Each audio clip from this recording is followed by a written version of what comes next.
Queridos, nessa noite eu queria compartilhar com você o Evangelho de Lucas, no capítulo 10, e é um texto que certamente já compartilhei em outra ocasião aqui na igreja, mas eu senti que viria a calhar nesse tempo em que nós também temos vivido. Lucas capítulo 10, a partir do versículo 25, que fala sobre a parábola do bom samaritano, em que todos nós já passeamos por aqui nesse texto, uma vez ou outra, ou já escutamos sobre esse texto também. A minha esposa está aqui em Campos com a Sara já está maior do que eu quase, que não é difícil, né? Só que elas desde semana passada haviam agendado um encontro, uma visita com uma amiga, e certamente elas devem chegar até o final aqui. Estamos com muitas saudades. Elas têm, a Rose, sobretudo, tem vindo comigo, né? Algumas vezes vai lá para a congregação, outras vezes ela agenda também alguns encontros, e aí no final a gente volta sozinho, às vezes vai para algum lugar, fica, namora, passa, a Sara fica na casa dos avós, e a gente tem um tempo que é nosso, que tem feito muito bem, e isso é muito bacana. Então, viajar para cá sozinho com a Rose tem sido um tempo gostoso de diálogo, desse tempo que a gente tem passado para conversar, sonhar juntos, e enfim, tem sido muito bacana. Então, vamos lá. Lucas 10, 25 diz assim: E eis que certo homem, intérprete da lei, se levantou com o intuito de pôr Jesus à prova e disse-lhe: Mestre, que farei para herdar a vida eterna?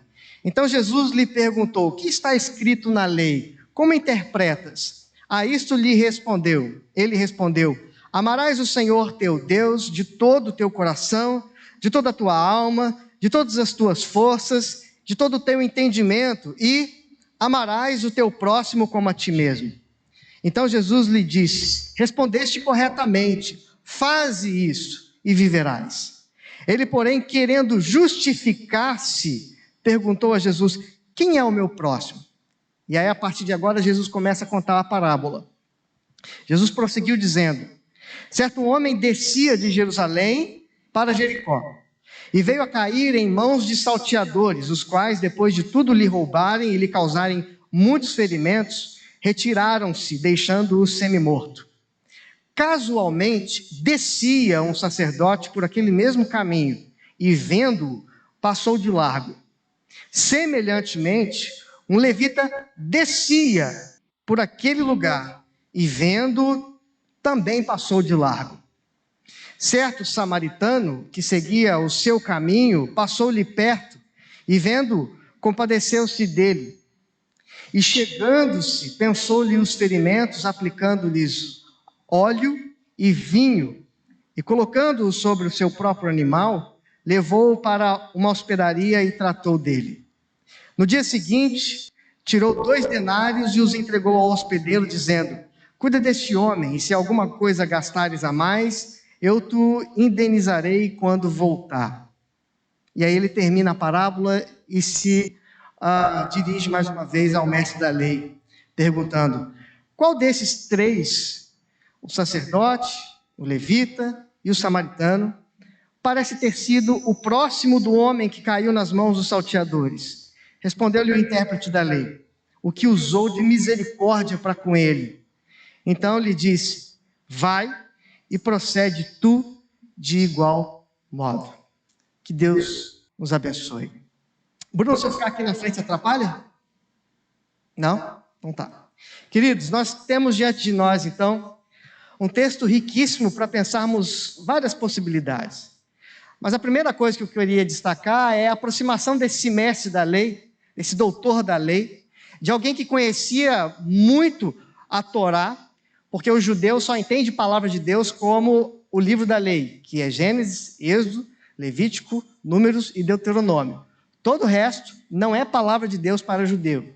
São livros históricos e são os Salmos, por exemplo, é como se fosse o nosso inário. Esse é o entendimento daquela época. Para nós, não. Para nós, o sentido é completo, de palavra de Deus. Mas para eles, o sentido de lei, de palavra, se resumia tão somente na Torá. E é por isso que esse mestre da lei, mestre da Torá, mestre desses 5 livros da Bíblia, se aproxima de Jesus, que é o mestre do povo, que é o mestre do povão, que é um doutor em coração, que conhece muito bem as angústias da alma, a solidão de um sujeito, de uma pessoa, de uma mulher, os preconceitos existentes na sociedade, e ele sabe lidar com isso. Não apenas com as páginas extremamente escritas com muita cautela pelos escribas, mas entende o que acontece onde o olho humano não vê. Jesus vê isso. E aí esse sujeito que entende muito da lei, diz o que eu preciso fazer para herdar a vida eterna, porque na concepção dele, se dá pela atitude por mérito próprio. E aí Jesus, ao invés de responder, e ele sempre gosta de fazer isso, lança uma outra pergunta. Fala assim, como é que você interpreta ali? Eu quero ouvir de você, da sua boca.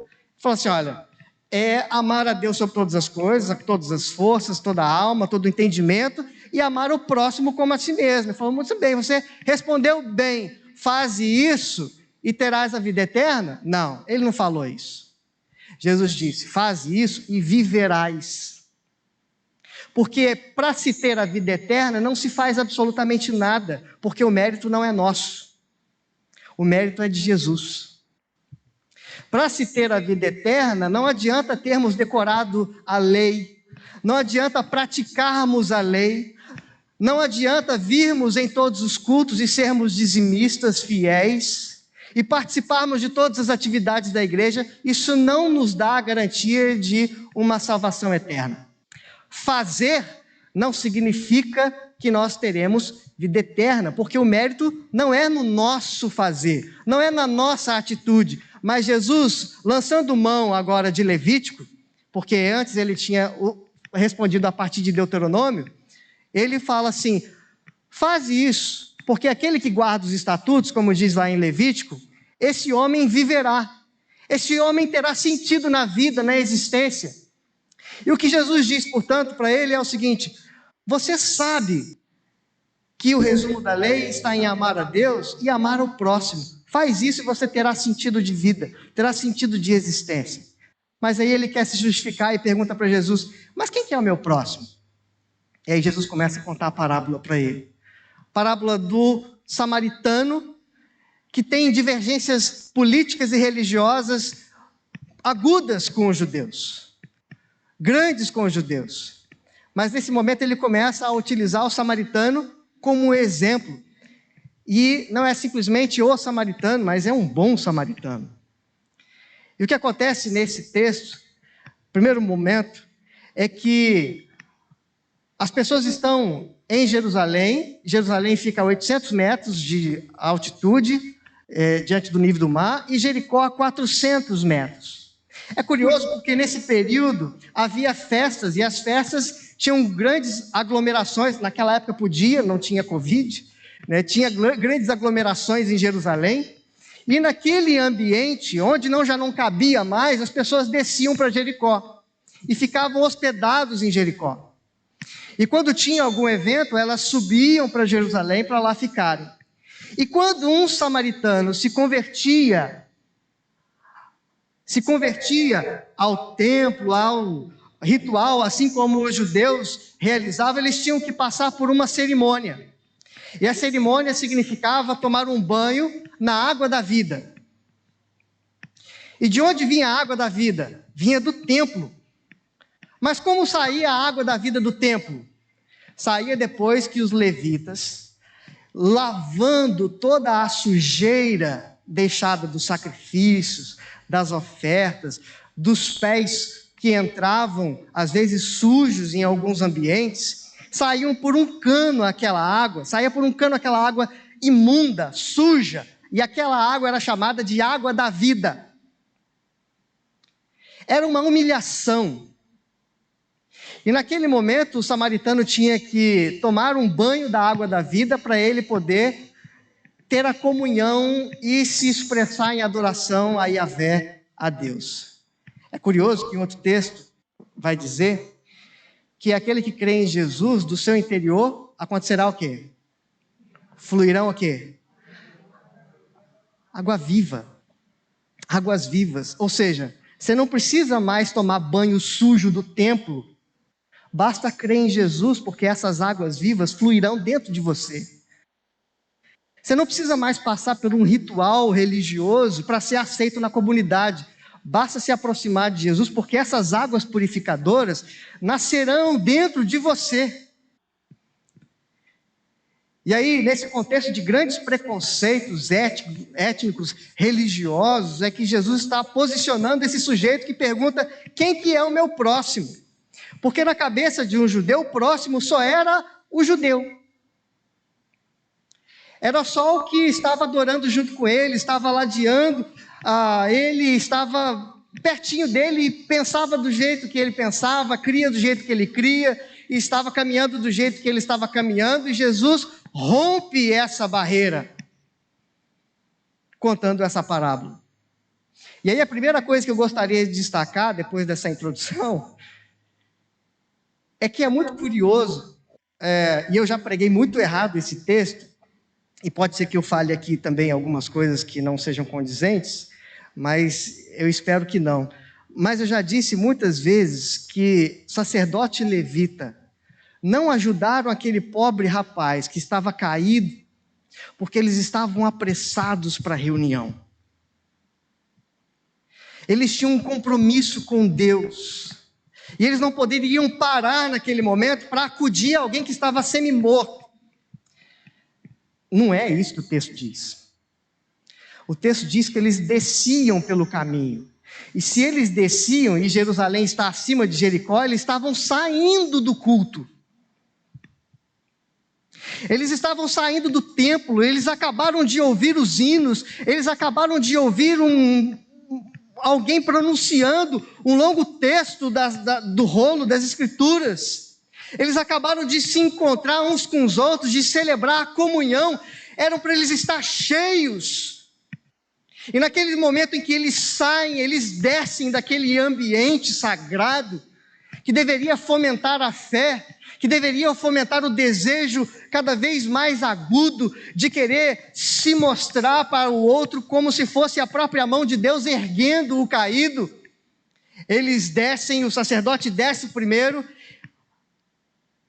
olha para ele e passa de largo. Passar de largo é como se você visse um crente chato na calçada e fosse para outra calçada. Isso é passar de largo. A gente deve fazer isso de vez em quando para a nossa saúde se manter de pé. O que acontece nesse momento é que o sacerdote olha e passa de largo. E por que o levita vem depois? Porque o levita é aquele que fica limpando o templo. É o serviçal do templo, do culto. É por isso que ele vem depois. Ele olha o exemplo do sacerdote, olha o sujeito caído e também passa de largo. É curioso que nos dias de hoje também tem muita gente assim, que é guiada religiosamente e elas não faltam nenhuma reunião, estão banhadas dessa espiritualidade só do lado de dentro, e do lado de fora elas são secas. Elas são até curiosas das desgraças alheias, elas querem saber o que aconteceu. Está semi-morto, ok, vou embora. Há muitas pessoas que querem saber do seu problema, mas não estendem a mão para você. Há muitas pessoas que querem saber do que você está passando, simplesmente para poder orar por você. Isso é fofoca, isso não é... Querer saber do problema do outro, simplesmente para poder criar uma corrente de oração, não adianta. Ser apenas um mero espectador da desgraça alheia, curioso do motivo porque o sangue do outro está jorrando pelo chão e simplesmente virar as costas e ir embora, isso não é de Deus. Isso é gente compenetrada, fixada, concentrada tão somente em religião, em quatro paredes, em coisa seca, em coisa que não tem lágrima, em coisa que não tem sentimento, em coisa que não tem sentido. Sabemos muito de Bíblia, sabemos muito de Torá, mas não conseguimos perceber a desgraça do outro e nos compadecer com isso. Temos textos de cor da Bíblia, cantamos hinos de cor, afinadíssimos, mas não conseguimos ouvir o clamor do outro. Não conseguimos ter sensibilidade para perceber quando o outro chora. E aí as pessoas saem dos cultos, deveriam estar cheias, e saem vazias. Um culto que não prepara ninguém para a vida. Um sermão que não prepara ninguém para viver o evangelho do lado de fora. O momento em que nós nos reunimos a fim de aprender ou apreender alguma coisa e ter a intenção também de ouvir mais do sofrimento alheio, e nós saímos vazios, cegos diante da necessidade do outro. Podemos até chorar nos cultos, podemos até aceitar os apelos de quem está pregando, mas se isso tudo aqui não funciona lá fora, é como já dizia um pregador, um culto sem vida é uma vida sem culto. O que interessa é do lado de fora, como nós acionamos a nossa espiritualidade do lado de fora. Aqui dentro é muito fácil. Passamos aqui 1-2 horas por semana aqui dentro. O que nós temos permitido que esse tempo nos prepare para viver do lado de fora?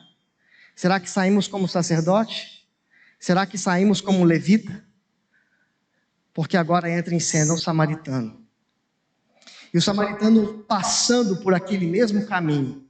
É o mesmo caminho de todos. É impressionante.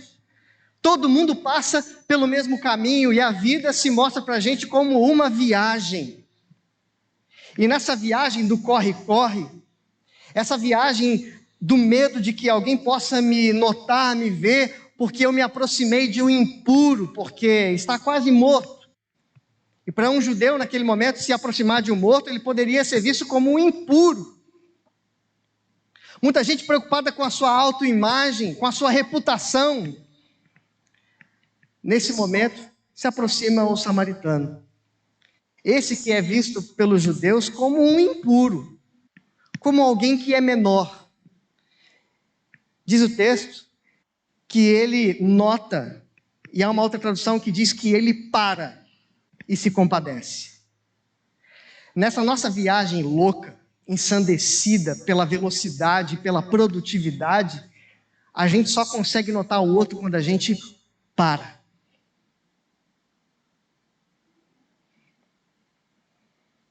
Eu vi uma entrevista da Maria Gabriela, um tempo atrás, uma apresentadora, baita de uma atriz também, e aí ela foi perguntada, o que você gosta de fazer nos momentos de lazer, assim, que você está em casa? E ela respondeu, nada.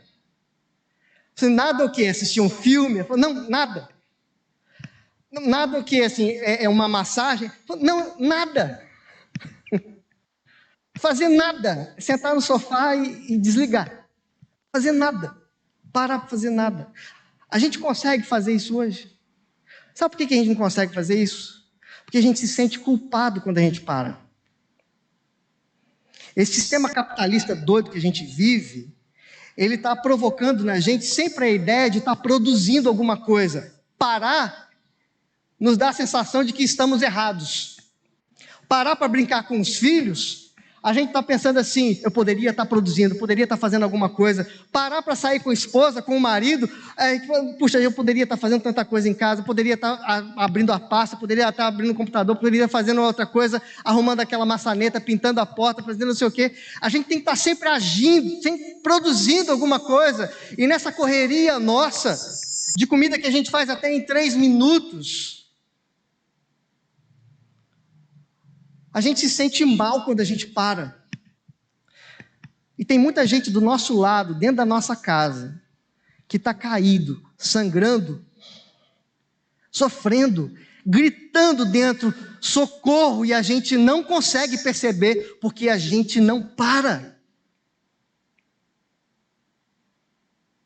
Porque a gente está envolvido em 300 projetos, em 300 coisas, e a gente só tem condições de abrir a nossa agenda para mais uma coisa. que é para mais um compromisso. Esses dias, envolvido no final da minha tese lá em Porciúncula, eu falei assim, eu não vou aceitar mais nada. Nenhuma live, nada, não vou fazer mais nada. Nenhum texto que chegar perto de mim, você escreve comigo, você faz isso, não sei o quê, eu falo, não vou fazer mais nada, absolutamente mais nada. Uma semana depois, vem um convite. Você quer fazer isso? Quer fazer? Automático. Eu falei, eu quero, é claro que eu quero. Já é automático na gente aceitar mais um compromisso, porque a gente já não consegue mais parar. Na filosofia antiga, o ócio já era produtivo. O ócio já era produtivo. Hoje em dia você fala assim, o menino ocioso, ou seja, quer nada. Mas nós precisamos desenvolver esse ócio que produz reflexão, pensamento crítico, pensar em alguém, escrever poesia, ou se não for para escrever, não fazer absolutamente nada, mas está produzindo coisa boa na nossa alma, no nosso coração. Então aprendamos a fazer nada, a parar, para a gente ouvir com sensibilidade aqueles que estão gritando socorro ao nosso lado, e a gente não está conseguindo entender essa linguagem, porque a nossa linguagem é uma linguagem de produtividade, e a gente não para com isso. Esses dias a gente tem falado na congregação, durante esse tempo todo, esses meses que eu estou lá, uma só mensagem. Se não vamos nos preocupar com o número de pessoas que virá aqui. Vamos nos preocupar com o número de pessoas que esse pouco que está aqui vai servir lá fora. Não nos interessa uma igreja cheia. Nos interessa o quanto que nós, que estamos aqui, 10 pessoas, conseguimos servir do lado de fora. Porque o chamado de Jesus para nós é servir independentemente dessa seletividade. Só vou servir se vier à igreja. Só vou dar a cesta básica se comprometer com a igreja. Só vou fazer isso. Irmão, se Jesus fizesse isso, nós estávamos perdidos. Se a gente fosse discutir essa balela, essa troca, essa negociata com Jesus, nós estaríamos perdidos, porque o que a gente vai oferecer para Jesus? Então não seja seletivo. Seja o próximo daquele que sangra. Daquele que já está com o clamor do seu lado e só precisa ter um pouco de sensibilidade para perceber, só precisa parar. E ele se compadece. E o mesmo verbo no grego é o verbo que é utilizado para Jesus. Ele se compadece das pessoas, porque as pessoas caminham como ovelhas sem pastor. E o sentimento de Jesus é colocado nessa narrativa por Jesus, dizendo, ele se compadeceu dessa pessoa caída. Ele sofreu por ela, ele se aproximou dela, ele sentiu isso. Sentir o que Jesus está sentindo. Esse é o maior desafio da igreja. Permitir que o coração de Jesus bata dentro do nosso peito, a fim de que nós sintamos o sentimento de Jesus quando nós olhamos para alguém. Porque o sentido de ser igreja é esse. Permitir que Jesus viva em nós. Permitir que Jesus fale na nossa boca. Permitir que Jesus enxergue através dos nossos olhos, escute através dos nossos ouvidos, toque através das nossas mãos e caminhe em direção a alguém com os nossos pés. E aí ele se aproxima, diz o texto. Aqui está o grande perigo, porque ele está colocando agora a sua imagem em xeque. Ele acabou de tomar um banho da água viva, que é uma água imunda. Poderia ter ficado de boas, né? Falar assim, estou bem com a rapaziada, vou fazer igual eles fizeram. Mas ele quebra o protocolo, e ele se aproxima, e volta a ser um impuro. Você sabe por quê? Porque ele não está preocupado com reputação. Ele está ligado na ideia de caráter. Às vezes a igreja está muito preocupada com a sua autoimagem, com a sua reputação. O que dirão se me vir com aquela pessoa? o que falarão de nós? Qual era a reputação de Jesus? Vamos lembrar? Era santo, santo, santo? Não. A reputação de Jesus era pecador, porque comia com pecadores, era impuro, era alguém que tinha pacto com Beelzebu. Assim Jesus era conhecido na sociedade. Essa era a reputação de Jesus. Agora, como era o caráter de Jesus? Qual que é o caráter nosso enquanto igreja? Às vezes nós temos rombos no nosso caráter, porque queremos manter ilibada a nossa reputação. E usamos versículos bíblicos para justificar isso. Cuidado com a aparência do mal. Cuidado com não sei o quê. Não se assente na roda dos escarnecedores, não sei o quê. E a gente começa a inventar uma doutrina atrás dos textos bíblicos para justificar a nossa não ajuda, a nossa ausência diante das pessoas que estão padecendo e sofrendo. Foi o que Jesus mais fez. Sentar com os pecadores. Sentar com aqueles que sangram. Permitir ser tocado por uma mulher. Conversar com uma mulher sozinho, quebrando protocolos a fim de que ela pudesse entender que dele jorraria fonte de água viva. Diante de todas essas considerações, qual que é o nosso papel? Nos preocupar com o que os outros falam ou agir de acordo com o que Jesus agiria? E naquele momento, diz o texto, que ele pensa as feridas daquele rapaz caído no chão. Ele tira da sua mochila óleo e vinho. Curiosamente, o óleo e vinho eram utilizados também como remédio, produto medicinal. O vinho servia para poder desinfectar a ferida. E o óleo como uma espécie de bálsamo, uma anestesia naquela dor.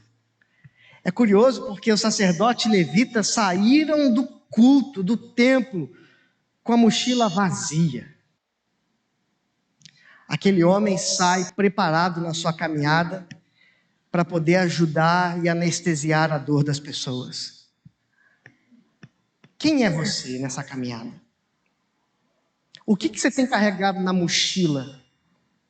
As suas palavras são palavras que prejudicam, que trazem infecção? Ou as suas palavras, o seu toque, a sua presença vem justamente para ser um bálsamo na dor, na ferida, na desgraça daquele que está ao seu redor? O que você está carregando na sua mochila? O que você vai levar a partir da porta para fora? Quando você chegar em casa, e você vai ter que parar um pouco e perceber o que está acontecendo ao seu redor. E nesse momento você vai ter que se questionar: o que eu trouxe? Eu estou estudando isso até aqui para quê? Qual é o objetivo da minha faculdade? Qual é o objetivo dos meus estudos? Qual é o objetivo da minha profissão? Qual é o grande objetivo do meu ministério na igreja? O que eu faço com tudo que eu sei, com tudo que eu tenho? Para colocar à disposição, para amenizar um pouco a dor do outro. Estávamos conversando ali, Júlio, Rogério, e falávamos lá sobre a congregação, que o grande desafio nosso naquele bairro. E a gente sabe que a gente precisa pelo menos ter utopia, querer transformar, querer mexer. Sabemos também que o grande desafio está posto. E não é no estalar de dedo, e não é talvez por muitos anos que tudo vai ser transformado. Mas se a gente conseguir mover pelo menos um coração, um adolescente, como isso já aconteceu diversas vezes lá. E aqui tem pessoas que participaram, por exemplo, lá, e participam até hoje, né, da Associação Luz e Vida, e que já viram tantas crianças hoje serem formadas, estarem aí com as suas profissões, terem vencido um pouco desse momento, daquela circunstância tão difícil que é ali. Nós queremos pelo menos mudar a vida de uma pessoa, de parar um pouco e perceber a dor de uma pessoa e conseguir levantar essa pessoa. porque pode ser que a partir dela, muitas outras possam vir. E diante desses desafios que nós temos, a questão é, o que eu sei e o que eu tenho na mochila, tem servido para quê? Está sendo colocado a serviço de quem? E aí, meus queridos, nesse momento do texto,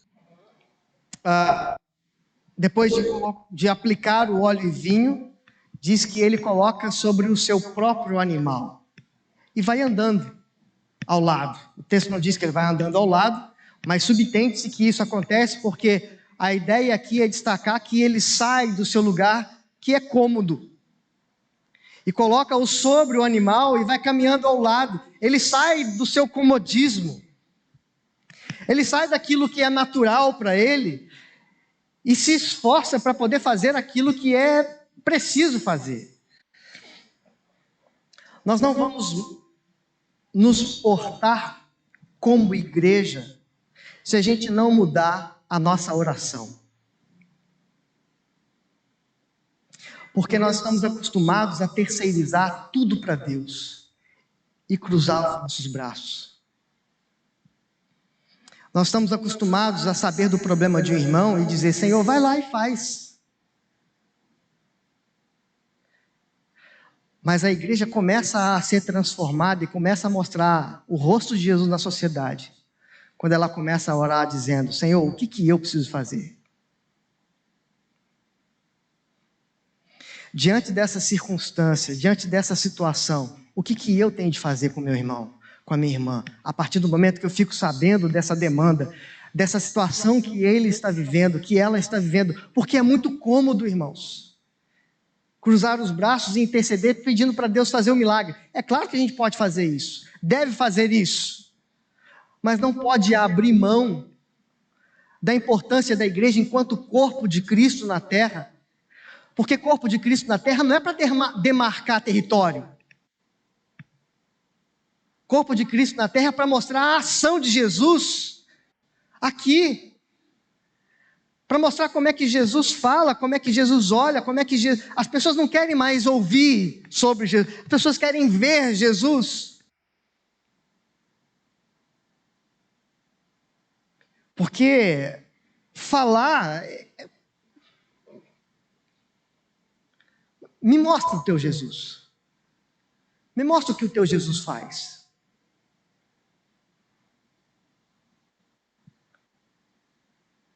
Ele cura, tira pessoas da cama, tira.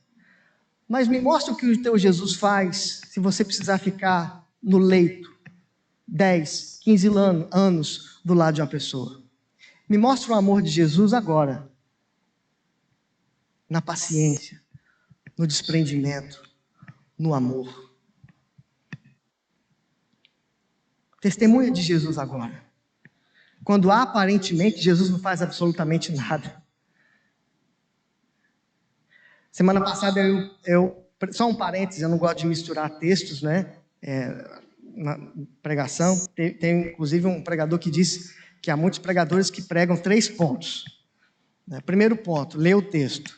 Segundo ponto, sai do texto. Terceiro ponto, nunca mais volta para o texto.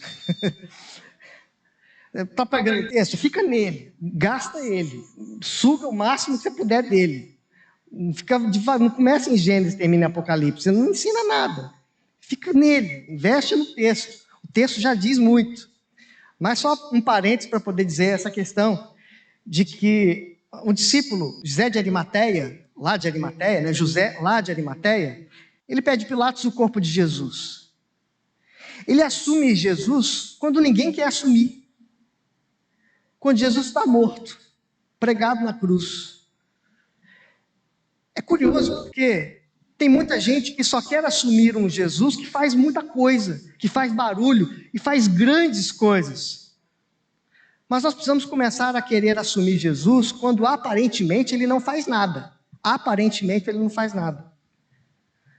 Quando as pessoas nos cobram, querendo que Jesus faça coisas de acordo com o desejo e o interesse dele, só para ele ver um sinal de mágica. Nós precisamos ser maduros. Nós precisamos ter os pés no chão e os olhos para cima, mas os pés na realidade. E na realidade desse caminho, a gente encontra religioso que passa de largo e a gente encontra gente caída no chão. O que a gente faz? O que a gente faz? Aquele samaritano poderia ter se ajoelhado do lado e dito: Senhor, faz a tua parte, Deus abençoe, e vai embora. Mas ele faz aquilo tudo e coloca ele sobre o animal e leva até na hospedaria e paga. No outro dia ele diz: para mim ele já é bom, não precisava ter feito isso. Você pode ir para casa. Poderia dizer para ele: não, já está bom, vai para casa. Mas ele continua. Jesus, ele não dá mole para essa gente. Jesus passa a mão na cabeça do pecador, não para dizer que ele está certo, mas para se aproximar dele e ser atraente. Mas para religioso, não. Jesus exorta pesadamente em relação a religioso, porque religioso se acha que é Deus e que pode tudo. Com essa gente, Jesus não vai. E aí, é curioso demais, porque Jesus coloca esse rapaz para ir para a hospedaria e diz: o que ele gastar a mais, na volta eu pago. Por que na volta? Não precisa voltar. Você já fez o que tinha que fazer, vai embora, segue a tua vida, vai viver a tua vida, vai embora. Mas ele diz: enquanto eu voltar, eu pago o que ele gastar. Mas por que ele paga? Porque ele assume um compromisso com a pessoa. E é interessante que existe uma coisa que a gente vai viver a vida toda e não vai conseguir pagar o outro. E que a gente está em débito constante com o outro, que é o amor. O amor. Devemos uns aos outros, como diz o texto. O quê? O amor. Eu devo o amor a você. Você deve a mim. Somos todos devedores uns dos outros. Cantamos isso aqui também, né? Tem um cântico que diz isso. Somos devedores uns dos outros do amor que flui de Deus. Eu devo o amor a você. Você deve o amor a mim. Devemos uns aos outros esse amor. E isso nos ensina isso. O comprometimento da palavra desse homem, dizendo: eu vou voltar, eu vou fazer, eu me comprometi com ele, e vai fazer, e vai agir, e vai cuidar, e vai tratar. E essa outra coisa que é linda, dizendo: olha, é porque eu devo a ele. Ele não vai voltar simplesmente para pagar o cara porque deve o cara da hospedaria, ele vai voltar porque deve a ele. Porque se comprometeu com ele, com o caído. Portanto, seja alguém de palavra no seu comprometimento. E cumpra, e faça aquilo que precisa ser feito.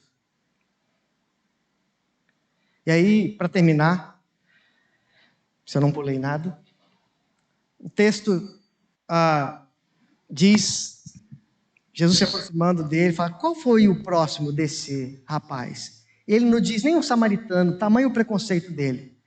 Ele diz: foi o que usou de misericórdia com o caído. Ele tem vergonha de dizer que é o samaritano. Ele fala: foi o que usou de misericórdia com o caído. E aí Jesus responde para ele numa frase muito simples: vai e procede da mesma forma. Vai então faz. Vai então e pratica. Seja você o próximo daquele que está caído, daquele que está nessa situação. Aqui está posto o desafio para nós. Diante de tanta gente sangrando pelo nosso caminho, diante de nós, a gente precisa parar um pouquinho e prestar atenção nas pessoas. Começar a usar as coisas e amar as pessoas. Porque enquanto a gente não para, a gente está usando as pessoas para chegar onde a gente quer. E amando as coisas e dando tempo para as coisas que estão ao nosso alcance. O desafio é muito grande, irmãos. é muito grande. E a gente tem que se policiar e se exortar diariamente, a fim de que a gente não seja sacerdote, a fim de que a gente não seja levita, mas para que a gente se pareça com Jesus, um Jesus que para nos ouvir, um Jesus que para prestar atenção em nós, um Jesus que para perceber a nossa dor, e que nós, quanto igreja, possamos abrir o nosso coração para esse desafio, mas crer também que esse Jesus, enquanto os sacerdotes não param, enquanto os levitas não param, enquanto a igreja não para, Jesus está olhando, Jesus está parando, Jesus se compadece de você, porque Ele é o bom pastor, Ele é o nosso Deus. Nós vamos cantar um cântico agora para finalizar, que diz: eu recebi um novo coração do Pai. E aí é um cântico de comunhão, e seria tão bom se a gente pudesse abraçar um ao outro, né? Eu vi uma charge esses dias dizendo o seguinte: eu não estou mais com vontade de abraçar, eu estou com vontade de esganar, de apertar até o olho do outro sair, com vontade de esganar, né? Então, eu queria muito que a gente pudesse, sentir assim o calor humano, abraçar, estar perto um do outro nesse momento, mas não dá, ainda não dá, né? Hoje, com o Daniel e com a Leila, vai ter que ser o parabéns no cotovelo mesmo, né? Mas receba, meu irmão, nosso abraço quente, né? Mesmo que à distância. Mas, enquanto a gente estiver cantando, eu queria que a gente tivesse, assim, um senso de comprometimento com aquilo que a gente ouviu hoje. Porque quando eu era criança, a gente jogava boleba, aqui fala baleba, não sei, bola de gude, enfim. E aí tinha umas bolebas muito bonitas que eu ganhava do meu tio, e meu tio me dava, ele tinha aquela garrafa de 2 litros, assim, enchia de boleba ali, e eu tinha muito medo de perder boleba.